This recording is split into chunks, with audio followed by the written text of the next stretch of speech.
Hi everyone, welcome to another episode of Corporate Underground. This week's session, we will be talking about death.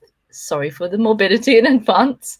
How does one die well? Whether you're a business or you're a person, how do you prepare your legacy for the future? Do you have a practice to prepare for this? What happens when you die, for example? This is an inevitability for all of us. At least we can somehow try and figure out how to bring people back from the dead, like cryonics. And there are a number of companies that are exploring this. But until we do that well, we still have a question of what kind of end should we prepare for? So I'm going to start with Matt. What do you think about this? It's an interesting topic. I was actually talking to a friend of mine yesterday about this, and we were discussing death, and because he was having a baby girl, just come along, and I basically had said that I'd been quite happy to die. I don't mean that any morbidity. I don't mean that I was going to kill myself. It was just I'd lived a full life. I'd done everything that I'd wanted to. I had a list of things that I wanted to do when I was 12 years old, and I found that list, and I achieved all of it. I'd flown in a fighter jet. I'd gone to Egypt. I'd gone to Baalbek. I'd done all these things that I wanted to do, and I was okay. And then I had my boys, my sons. And that changed everything for me. All of a sudden, I'd done everything I wanted in business, or a lot of things I'd wanted to do. I'd got where I wanted to do. And there was one time when I was surfboat rowing that I was drowning. And I turned around and I just thought, I'll let this go. And I was saved within about 2 seconds by a guy grabbing my hand and pulling me out. But I had that moment when I went, well, I've had a good life. I'm letting this go. Now I would fight. I'd fight very hard, not again for myself, but to see my boys grow up and to see them do what they want to be able to do and to be part of that journey. I felt my journey had sort of finished. Or I'd done everything that I'd needed to do, which is quite a strange thing in its own side. I would never have come back. I don't believe in freezing myself or doing any of these other things. I believe once you die, you're dead. I like the idea of reincarnation. I like the idea of all these sorts of things. And I've looked at it and I can understand them. But my true belief is that once you die, you die. That's it. So enjoy yourself. Make sure it really happens this time. Don't leave it on the table. But I think it's about mindset and where you are in that. Adam, what do you think? Oh, sorry. I think, I've never really considered, well, actually, that's not entirely true. I have considered my own death, but I don't do it very often. But I think in preparing for one's death, and my understanding of your question originally was around, and the legacy you leave thereafter, is actually, the requirement of a satisfactory death is to lead a satisfactory life. And so if your intention is to have a legacy of any significance, you have to prepare for that by doing things when you're alive that people then remember, and that you pass on whatever it is that you feel you need to pass on, or the message, or whatever it was that you wanted to have resonance with, that's there on the table. And so for me, it's been, to Matt's point, actually, just not leaving it unsaid, not leaving it undone, trying as much as is humanly possible to, give that speech, to write that article, to do the book, so that afterwards people can go, yeah, he was a dickhead, but we can see what he was about, it's there. It's not a mystery. It's right there. What I wanted people to understand is there. And that's for the outward. And then for the inward, to Matt's point about family and kids, it is equally, you don't leave it on the table, and that you don't wait to tell your kids you love them. You don't wait to spend time with them. You do those things while you're here, so that when you're not here, they're the things that they remember. On that point, Adam, I believe that you're not truly dead until the last living memory of you dies. We're not talking Captain Cook. I'm not talking, historically, but the person that last knew you. So like my grandmother, who meant a lot to me and who basically raised me in a number of ways, when my nephew dies, he was the youngest person that sort of really could recall her, knows her. When he dies, and I believe my grandmother passes. So, I mean, she's a living thing to me. I often think about what she would have said, what she would do. And a lot of times that has come through. And it's a memory. I mean, like, my mother has dementia at the moment, and my grandmother had dementia. There's a very strong case that I'll have dementia going through. So the idea to do as many good things as I can and enjoy myself, because those are the last memories that usually go, are the things that you are happy about, the things that you enjoyed doing. So to do as many of those means I'm going to have a better memory than, say, others when it goes to that point. But my mum, and you notice that, and I saw my grandmother lose that until I was the last person that she remembered. You know, it's a horrible disease, but it's a horrible disease for everybody that's left behind. Yeah, I think you're 100% right, Manny. Just and I'll be quiet in a minute because I know I've had my go. But I do recall, as you say, that my father's uncle, who passed away probably a decade ago now, and had dementia, and he couldn't really speak. He could only say one thing, and that's all he said over and over and over and over and over again for at least the last half dozen years that I can remember him. And it was, "I love you." That's all he could say. And he would just say it to everybody he saw over and over and over again. And that was like the only thing that was stuck in his brain, was to say, "I love you," which was extraordinary. Yeah, very beautiful too. I have very little interest in legacy. I have very little interest in doing anything for later, for basically, like, you know, eating shit now because you'll be reincarnated as a rich billionaire or something like that, or go to heaven or anything like that, where you don't get to do what makes you happy now because of later. And this is the same concept as working your guts out until you retire or something like that, and you retire at 60 and you get, you know, a couple of decades if you're lucky, or even more. And that just doesn't sit well with me. And maybe it's because I lost my son at a very young age, and I had to have my life reset with this idea that you don't actually get to live a full life, and that's not normal. Like that can happen to anyone, no matter what country and how healthy you are, and all that sort of stuff. So I don't like this idea of, you know, doing anything with the idea of a payoff later, within reason. Obviously, I'm not some, you know, drug addict lunatic that just sits there in blissful, you know, high states all the time. But like, the idea is that, you know, if I spent no time with my family and never did anything fun now, because I say I'm only 32, you know, like, I should be, you know, working up the ladder of corporate ladder and stuff like that, and I'll later, and then you freaking get hit by a bus, or you get some sort of, like, you get cancer. I mean, none of us are immune from shit happening in our life, let alone death. Okay, so to Adam's point that, you know, how do you have a die well, or live well, you know? But like, that's my point across the board, is that, like, live and do things that you want to do right now, things that you may not have been allowed to do as a kid, or you felt embarrassed doing. Like, literally feel happy as much as you can every single day, and then it won't matter what happens after that. That's why I don't like anything to do with, you know, legacies. Like, I'm not a crusader. You know, I'd much rather just be happy with my family. Tony, is legacy only deferred gratification? Well, it's like, I don't think so.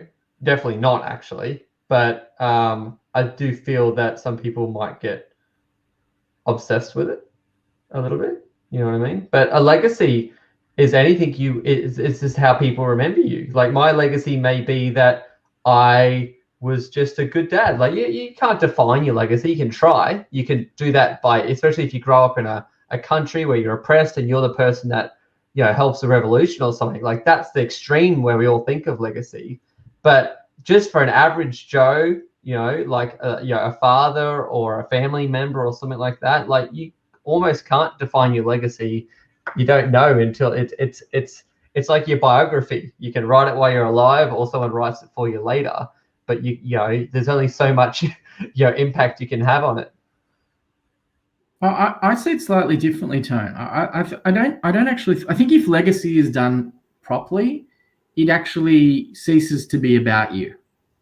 And so, for example, when I think about my kids, I think hopefully one of the legacies I will have when I leave, whether that's tomorrow or whether it's in 50 years or any time in between, is that my kids are socially aware and socially conscious, and they care about other people. To me, that is a legacy. That is a legacy of teaching them and showing them that it has to be more than buying things. It has to be more than consumerism. We are human beings, and you need to care for people no matter what they look like or what language they speak or where they live. We're all one energy, right? And if they continue with that after I'm gone, then that is my legacy. And they won't go, my dad told me X, but hopefully it's a lived experience that carries through them and will carry to their children and will carry to their children. And then that becomes the thread of the legacy, rather than going, well, grandpa said, Just to play on that, I feel like something as an adult with young child and parents that are still around, like I feel like sometimes you have an idea, like you, Adam, might have an idea of what your legacy is or what you're trying to really put into your children, but you've probably said something that's made a bigger positive impact on their lives, or you will say something that isn't even conscious. Like I feel like things that my parents have said or done weren't even conscious things. When they try to say conscious things, like so like that's what I mean by you don't even know how you're going to be defined yet. You don't, because you may not even know the positive impact you've had on a family member or just those out there, your employees or friends and stuff like that. And just to play on my way I live or try to live, like if someone has done something, try and say it more often. Like it's one, like I feel like we all have these things that that you'd love to tell someone and you can't, and like I feel like if someone has had literally, if they this week said something and then you went back and implemented that and that made you feel good or made a good change in your life, bring that up sooner rather than later. You know what I mean? What about you, Tia? I think there's a big element of this for me, which is about what Matt said about the lasting memory of the taste in your mouth, for something that you've had the lived experience for. And then really, when thinking about this topic, it was about how do you end well, that being the last yes, last memory of somebody, but it's the relationships that you've created, that you've cultivated over time. Like you were saying, Matt, when there is an opportunity for you to delay gratification of a business that wins in 3 years for 5 years, or 2 years for 5 years, but then in that period of time you've actually become a better friend of the people that you were working with. So ending well is like completing well, the end of a celebration of a life. And I feel whether you're a company and it's the end of a company and you're signing the contract over and finalizing, and then have this sort of bardo period of transition from one state to another state. For me, death is a state change. The fact that we, for my own personal beliefs, we never really die, because the energy continues. Yes, I turn most probably to dust.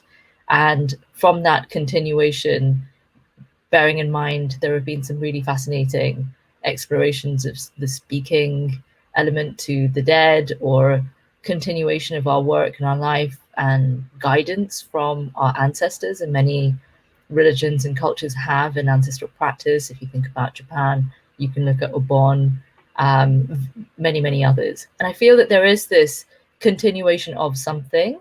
Of course, I haven't lived it myself, so I don't really know from personal experience.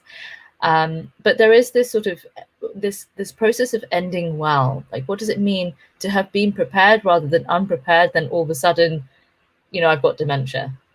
So is there a way of preparing other people and myself and those around me, not just socially, could be financially, could be through the corporate environment, but where does that completion exist? And how can that completion be prepared for mindfully so that it doesn't just spring on you and then it's happened? I think that there is something in Western culture in particular where we won't talk about death. Right, as soon as you raise, and I've said this, I've said, like, I didn't mind dying. You can't do that. You can't. No, it wasn't a point that I was trying to make a statement of fact or anything. It was just that's how I felt at that time. It was a conversation. But the heat you got back for doing that, and whether that has become because of a religion, like suicide is seen as bad and death is seen as bad and euthanasia is seen as bad and all this sort of thing, where if somebody's in a lot of pain, I truly believe that they should be allowed to make that choice, particularly it is their life. If we go, that was selfish, but isn't that last decision you can make for yourself is when you decide that you want to not be here? And I don't believe it is selfish in a lot of ways. I think it's probably one of the most honest things you can do. If I'm racked with cancer and I can't lift my head and I weigh 40 kilos and I am wasting away and a waste of society, not society, but to my family where they're seeing this and I'm not who I was. I think that is a choice that you can make. But I think we have to change discussions. I mean, there are a lot of other countries where they do it better, where they actually have that. They are part of it. I mean, the Mexicans, for example, where they have the Day of the Dead, where they come back and they look at that and they remember those people and they remember what they were about. So ultimately, if that is the case, won't you lead a better life? Because you know that you're going to be remembered for a longer period of time. Where a lot of the fracture, I think, and what's happening is because we know when we're dead, well, that's it, and it's on me. It's not part of a legacy, if you like, where that discussion is actually had, where you looked at that for a long period of time. I mean, it's just a different thought. It's a great discussional point. Adam, what do you think?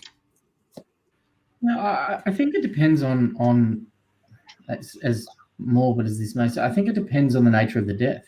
And so if it's really surprising and it comes out of the blue and it's somebody who was otherwise healthy and unexpected, and then that's one thing, because it's much harder to prepare for that, both obviously for the person who has passed, but for everybody around them who did not see it coming.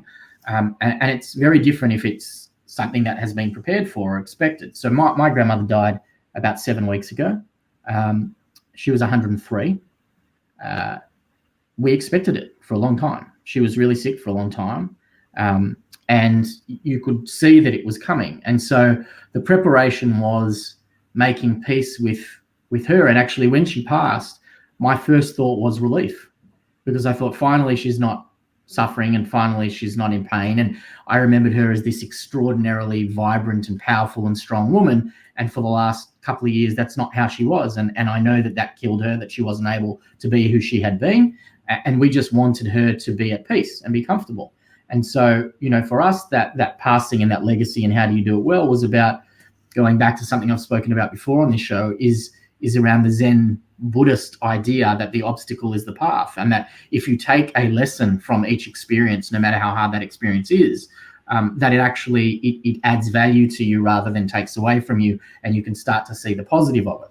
And so for me, those last few days, and in particular the day before she passed, I was with her and spent some time by the side of her bed holding her hand, and was trying to breathe positive energy into her, only so that she would feel better, and so that I could spend time thinking about all of the incredible lessons she taught us in her very, very long life, and that those lessons would become something that I refused to forget and would carry with me, so that her legacy was those lessons.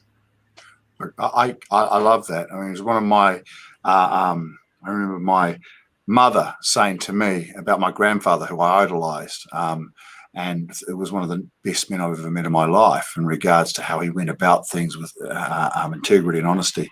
And she said, "You see him as an old man. I see him as the guy that picked me up and swung me around. I see him as the guy that held my hand and patted me when I was asleep." So she took those things and passed them on to me. So it goes back to that journey side of things that you're talking about earlier, where it's what is that journey of life that actually goes through. But you look at me as with white hair. At one stage I was a baby, and then what it carries all the way through. So at 103, your grandmother was dealing with great grandchildren and they would see her as one thing. You would see it, your dad would see her at another thing, each step all the way through. So at what stage did you break from your truth? You know, and that's the thing that we've got to focus on, I believe, is if we're honest and we carry on and we have a good life, then we live that. And we've all met those people that are taking shortcuts, or those people that are treating people poorly, or people that are doing things that we probably wouldn't work with, or we probably wouldn't stand with.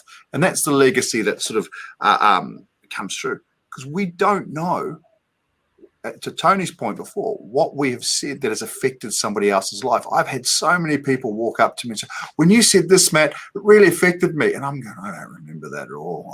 This was a similar moment in this person's life, and I've got no idea of that moment, because it was just me saying something that was a flippant comment in my mind, or a funny comment, but that was a sage piece of advice. And I've had that happen to me also, where I've had taken something from somebody, but not out of context. It was just my context, not what they're taken through. I mean, Tia, what do you think? Where are you from on this? I'm really delighting in this conversation, because I feel that it is such a morbid subject, but who called it morbid? The act of dying is part in the process of living. It is the one thing that we know when we become conscious of what life is. And so there's this search for meaning, like man's search for meaning through Viktor Frankl's sort of incredible book, where ultimately he talks about how one has the power over the self, right? I'm talking about suicide. The power over your life is your ultimate power over life generally. Like, your ultimate decision is whether you do or you do not live. And it's in your hands, and it doesn't have to be in your hands, both of which inevitably lead you to death.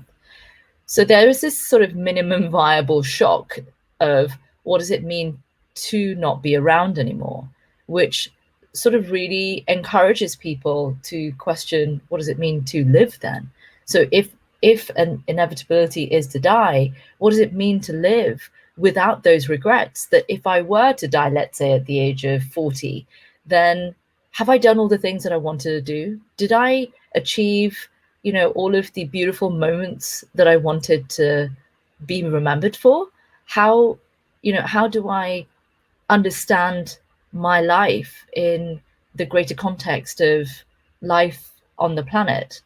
Where are these questions filtering into my childhood, where I'm thinking about, what does it mean to be alive? Were these questions very important, not, when I'm like 100 and something, but actually right at the beginning in my teens, let's say, where there was a practice of understanding this process of life and the cycle of what life is and the season of life. So what point do we talk to the youth about this? At what stage do you talk to a 3-year-old or a 5-year-old or a 10-year-old about death? Somebody's not around anymore. I remember when my brother had to tell his best friend's daughter that your father's not alive anymore. And, it was an incredibly difficult, experience that my brother had gone through. But she knew. She said, Daddy's not coming back, is he? And I think she was only about 4 or 5 years old. I think children know. I think we know. I think we know when something's happening. And I think that process, although the conversation hasn't been maybe managed well, that we would say, well, just to sort of like subvert, just to kind of like ignore it for a second, we might bring in, a deflection tactic. But ultimately, our intuition tells us. Tony, what do you think? Just saying, like, we're all in the moment then, aren't we? Yeah. I think, I'm, as I said earlier, I'm a big believer in this whole concept. Unfortunately, that it is something that you never know what can happen at any moment. It's something I talk to my team about. Everyone that works for me, I tell them, we are 9 to 5, and that's the absolute maximum we do, because you can, if it reminds me of uni, like when you got an assignment due, you could just put that off and off and off and off, and you could cram that sucker in like a 2-hour slot right before the midnight submission. So like, no matter how busy we are, like you can get your work done you can compress and get it done so that you can live your life. Because even though we may love our jobs, we may love our career, we may love our businesses and whatever we're doing, especially if you have a family, if there is something that you actually, if they were sick, you would drop everything, or if they were injured, or if you do that when they're sick, why not do it when they're well? Why not fill your life with happy memories and live every day as if you're retired as much as possible, okay? Because if you're just putting everything off for later, that's not going to feel well if later doesn't happen. And that's a very real possibility, unfortunately. So I would just say, just be happy as much as you can in every day. I've got a couple of friends that do palliative care, and every single one of them, has said no one has ever talked about the work they did. Nah. They talked about their family. They talk about what they could have done with, what holidays they went on, what things they missed out on mostly. A lot of stuff what they did, but the highlight is what they didn't do. Right? Now, that's your choice. But I ran a business for 24 years, did different things inside that, different businesses. I still keep in contact with a few people, but not most of them. And yet a lot of suppliers, a lot of distributors all blew smoke up my ass about how important I was. 95% of them don't keep in contact because they have their lives to get on. It's a moment in time, and it was a great moment in time. But what part of that was real? What part of that did you actually change? And a lot of the times you do hide behind that because you turn around and say, well, I'm doing business. Well, great. Whatever the fuck that is. Well, I'm doing business. I'm going to work till 9 o'clock tonight, or 11 o'clock, or 1 o'clock. So I've got to get this out. I don't remember the thing that I had to get out from a couple of years ago, but it was damned important at the time. Right? But think about that. We do this a lot. We turn around and we say, oh, I'm so fat. Oh, I'm so unfit. Oh, look how good I was in my 20s. I guarantee you in your 20s, you're going, look how fat I am. Look how unfit I am. You know, when you're in your 60s, I'm sure your grandmother was going 100 years old going, oh, mate, when I was 70, I was a hot 70-year-old. It's the effort that she could take, she could do, and we all do this. So stay in the moment and enjoy what you're doing in that moment, because we all are going to die. There's no cheats. There's no you go freeze yourself, and hopefully you come back in 1,000 years when nobody knows you. Good luck. Yes. But just on that, like, another thing is, like, I hear people say, like, I would love, and you can tell when someone really means it. I would love to see Paris. I would love to do dancing, or I'd love to learn how to paint. $2,500. You could knock yourself out, right? Might be a bit more expensive now, but yeah. Sorry, but, I mean, but why are you not? If you'd love to do dancing or painting, or if there's something creative in you that you're not doing that you always wish you did, why? Like there's no time. Bullshit. There's no time to do something like that. I think, like everything, Tone, it's about how you prioritize and create value in your life. And so for me, and Tia and I have had this conversation over several years now, for me, a life is a collection of experiences and nothing more, right? And so the more you go, oh, it's not the right time, oh, it's too expensive, that is an experience missed. And some will go, that's really irresponsible, and you have to knuckle down, and you got to buy a house, and but that's great if that's what you value. But if you value experiences, then you don't say no to a lot of things, and you do a lot of stuff that other people won't do. And you'll have great parties, stories for parties. But aside from that, you will actually have lived a life that means that you've had highs and lows and hardships and excitements. And when you get to the end of it, to your point, Matt, you don't have regrets, or you don't go, I wish I had, because you've done it. And you might not have liked it, but you did it. You tried it. You did things, And so to me, that's the ultimate preparing for death, is living a life, is getting to a point where you go, I took enough out of this world while I was here that I am ready for my next time around, and I have learnt things. And when I come around again, I will be better prepared for that journey because I did so much in this journey.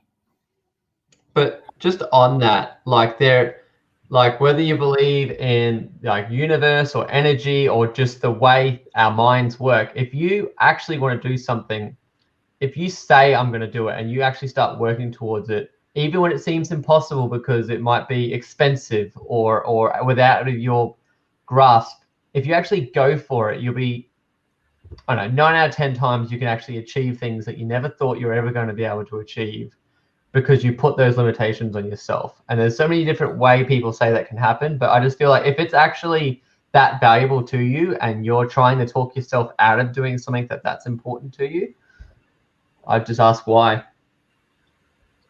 Yeah, I agree with that, Tony. I reckon there's, but it's also that I think it's about being true to yourself.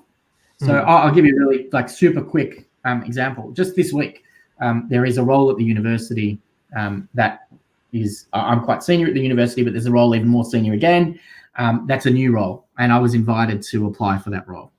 And I said to my wife, this is like my DNA competing with my better judgment, because my DNA is to just go for the top role and have a seat at the table and always be as high as you can be. That is like how I have been built from the beginning.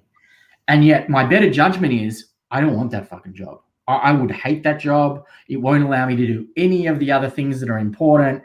And so I'm between this, should I apply, shouldn't I apply? What should I do? I know I don't want it, but I know I'm going to be pissed off if some moron gets it. What, like, that I then have to, so it's one of those things where you have to be true to yourself, and you have to follow the things that you know matter the most, not the things that you think matter to other people. Beautifully put. Beautifully put. We're at time. Thank you all very much for joining us. We're going to have a one-word checkout. My word is honest. Mine is live. Bastard. On mine. Mine's live as well. Can't believe you got in early. I'm going to hyphenate mine. Mine's be present. Okay, mine's kittens. It's all kittens. Tony, what was yours? Have it. That's it. Bye-bye.